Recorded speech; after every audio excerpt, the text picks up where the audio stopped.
Nikola from Czech Technical University in Prague, and I'm representing team CTU-CRAS-NORLAB, where the CTU stands for the Czech Technical University, and NORLAB is a research lab from the University Laval in Quebec, Canada.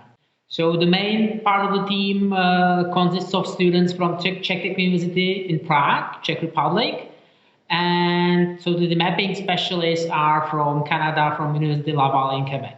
In the past, we've been in several projects collaborating with firefighters, and the firefighters wanted to control the robots by themselves, and there was kind of not enough space for the real autonomy.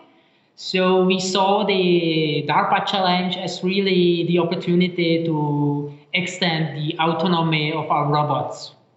The main motivation is really kind of to be pushed to develop a new algorithms for exploration, robot autonomy, and mostly multi-robot exploration algorithms, when multiple robots are going together in an unknown space and trying to find as many objects as possible within the shortest time.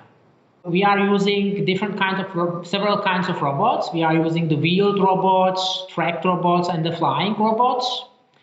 The ground robots, aside the usual stuff like finding the objects and doing the mapping, they will be leaving breadcrumbs on the ground, enabling the communication for the flying robots and extending the communication much farther away from the entrance point.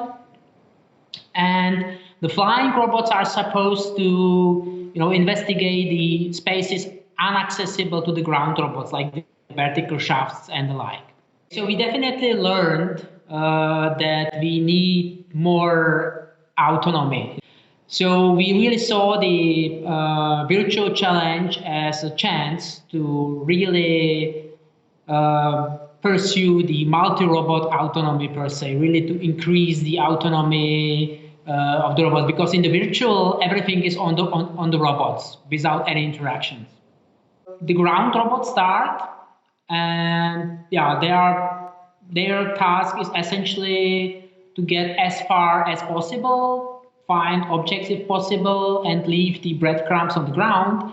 And then the flying robots, which are much faster, but of course they can't fly the whole hour, so they are flying shorter time, so they can use this speed and kind of go over the space already known to ground robots.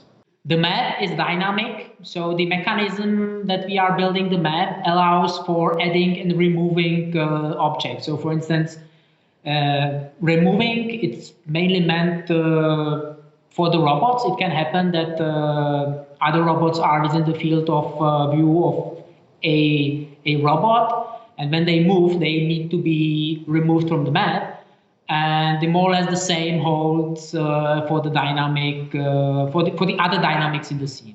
We definitely love the challenge, and me personally, I really like to see the students, both undergrad and the graduate students, how they are really enthusiastic and motivated to do a good job within the competition.